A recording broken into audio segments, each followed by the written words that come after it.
Hello, good morning, students. Today we shall read the poem, the ball poem from the first flight. And in this poem, a boy loses a ball. He is very upset. A ball doesn't cost much, nor is it difficult to buy another ball. Why then the boy is so upset?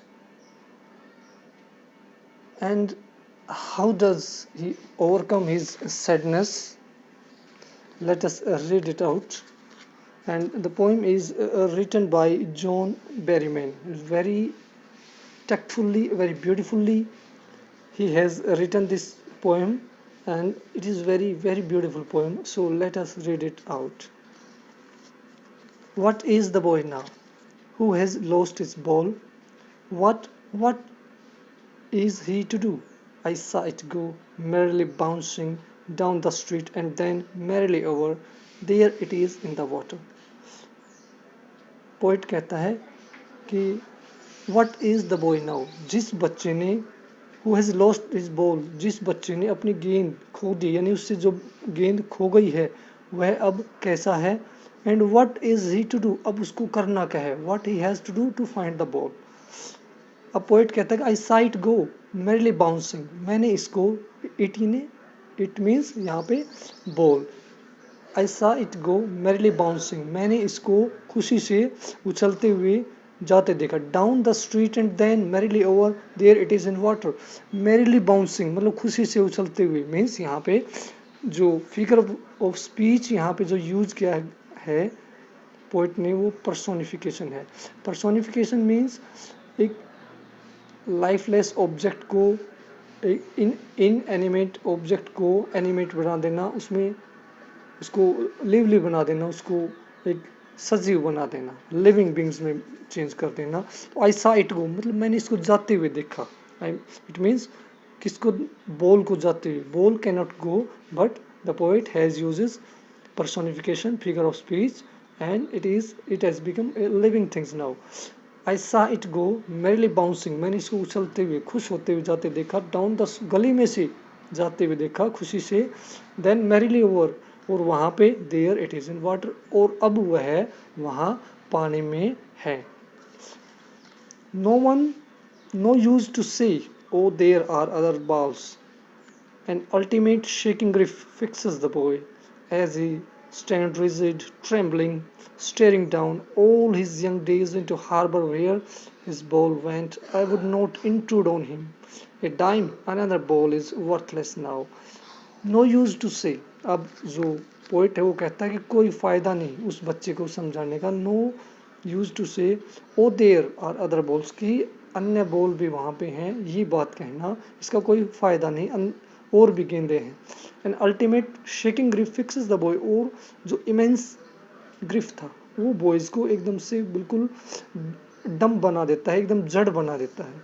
As a strand rigid trembling staring down all his young days into the harbor where his ball went. और वह कांपते हुए staring down टकटकी लगाए हुए और अपने all his young days अपने बचपन के दिनों को वो रिकॉल करता है कि उसने अपने जो चाइल्डहुड डेज स्पेंड किए थे हार्बर के पास वेयर इस बॉल वेंट, जहाँ पे उसकी जो बॉल थी वो गेंद थी वो चली गई थी. और अपने जो चाइल्डहुड डेज हैं वो जो गुजरे हुए दिन हैं वो कभी वापस नहीं आ सकते, उनको जो पोइट है वो रिकॉल करता है. I would not intrude on him. अब पोइट कहता है कि मैं इसमें इंटरफेयर नहीं करूँगा. Intrude, interfere. A dime is 1/10 of a dollar. यानी स्मॉल, इट्स करंसी, ये एक बहुत छोटी अमाउंट होती है पैसे की. Another ball is worthless now. कहता है ये बॉल एक डाइम की काफ़ी मीन्स वेरी चीप है, लेकिन और अनदर बॉल इज वर्थलेस, लेकिन ये ball in spite of being so cheap but the boys is emotionally interconnected with the ball, so it is worthless to say that another ball can be bought. So poet ही कहता है कि भी दूसरी ball ला सकते हैं, ये ball काफ़ी सस्ती मीन्स काफ़ी चीप है, कॉस्टली नहीं है, तो भी जो बच्चा इसके साथ इमोशनली इंटरकनेक्टेड था और अनदर बॉल को वो एक्सेप्ट नहीं कर पा रहा था. He sense he senses first a responsibility in a world of possession. People will take balls. Balls will be lost always, little boy. And no one buy a ball back. Money is external. आगे जो poet कहता है ही senses first responsibility, पहली बार बच्चा अपनी जिम्मेदारी का एहसास करता है इन द वर्ल्ड ऑफ पोजिशन, यानी मेटेरियलिस्टिक वर्ल्ड में, जहाँ पे पैसा, लोग पैसे को प्रेफर करते हैं क्योंकि पैसे से many of things can be bought by the money but emotion and sentiment cannot be bought. तो मनी जो पोजीशन यानी पैसा, हम मेटेरियलिस्टिक वर्ल्ड में जी रहे हैं और वहाँ पे उसको पहली बार अपनी सेंस ऑफ रिस्पॉन्सिबिलिटी रियलाइज हुई. People will take balls, balls will be lost always, little boy. अब उसको एड्रेस करता है यहाँ पे पोइट, और यहाँ पे फिगर ऑफ स्पीच जो यूज किया है वो अपोस्ट्रोफ है, एड्रेस करना. तो यहाँ पे जो पोइट कहता है पीपल विल टेक बॉल्स, लोग बॉल लेते रहेंगे, ball will be lost always, और गेंदे खो भी जाया करेंगी, लिटिल बॉय छोटे बच्चे, and no one buys a ball back, no one buys a ball back. यहाँ पर जो फिगर ऑफ स्पीच यूज किया गया है buys a ball back, alliteration figure of speech यहाँ पे यूज किया है पोइट ने, और मीनिंग यहाँ पे ये हुआ and no one buys a ball back, money is external. Money जो है वो एक्सटर्नल है, एक्सटर्नल थिंग्स है. Money we can buy things, most of things we can buy by using money, but memory, past memory and sentiments cannot be brought back. We cannot buy things, we can buy things using money but we cannot buy sentiments, emotion and past memory by using money.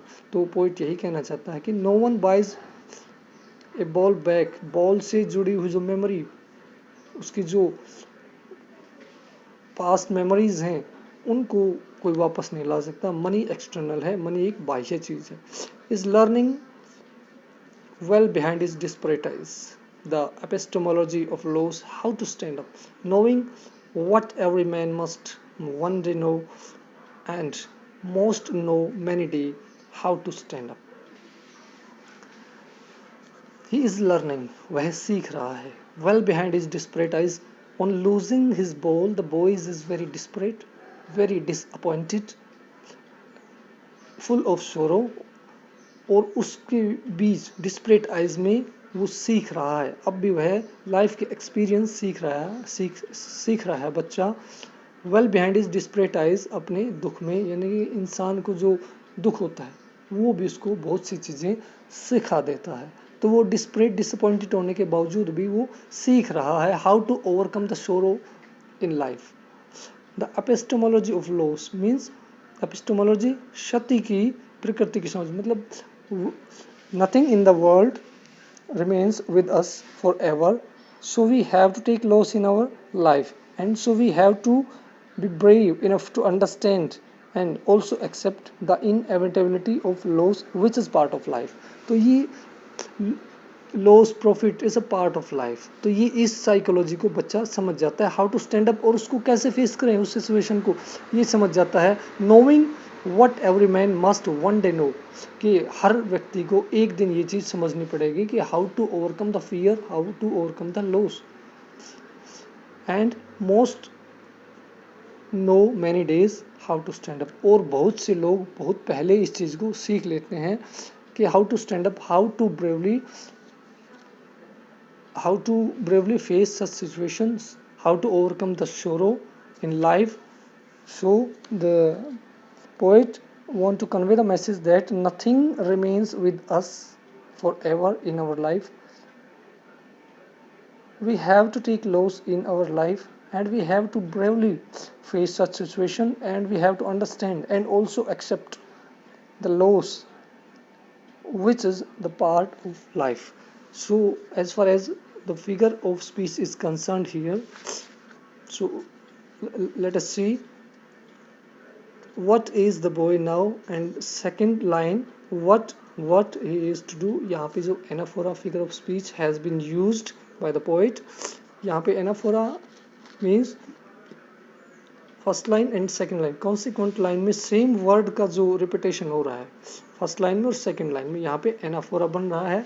और second line को देखें, what दो बार है, he is to do, यहाँ पे repetition figure of speech का use किया गया है राइटर ने। और यहाँ पे अगर बात करें merrily bouncing down the street, third line और सेकंड लाइन का ये आई सा इट गो मैरिली बाउंसिंग, यहाँ पे पर्सोनिफिकेशन, इन एनिमेट थिंग्स को एनिमेट बना देना, यहाँ पे जो पर्सोनिफिकेशन फिगर ऑफ स्पीच का यूज किया गया है। और आगे देखें तो हम balls will be lost always, यहाँ पे इन्होंने मेटाफर जो फिगर ऑफ स्पीच का यूज किया गया, यहाँ पे बॉल जो है वो एक्चुअली जो मेमोरीज ऑफ द चाइल्ड, जो दुख इंसान के जीवन में आता रहेगा, मतलब loss we have to face always and at the same time we get the profit. तो यहाँ पे ये बॉल ना होके इन्होंने एक पास्ट मेमोरीज को एक सिंबॉलिक यूज किया गया है, मेटाफर यूज करके।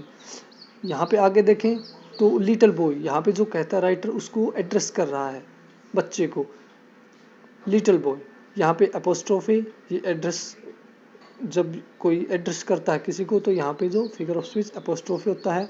आगे यहाँ पे देखें buys a ball back, alliteration, figure of speech has been used, alliteration same words का जो रिपीटेशन होता है एक लाइन में, B buys a ball, B और बैक, यहाँ पे जो सेम कंसोनेंट साउंड या सेम वर्ड्स का जो रिपीटेशन होता है यहाँ पे alliteration।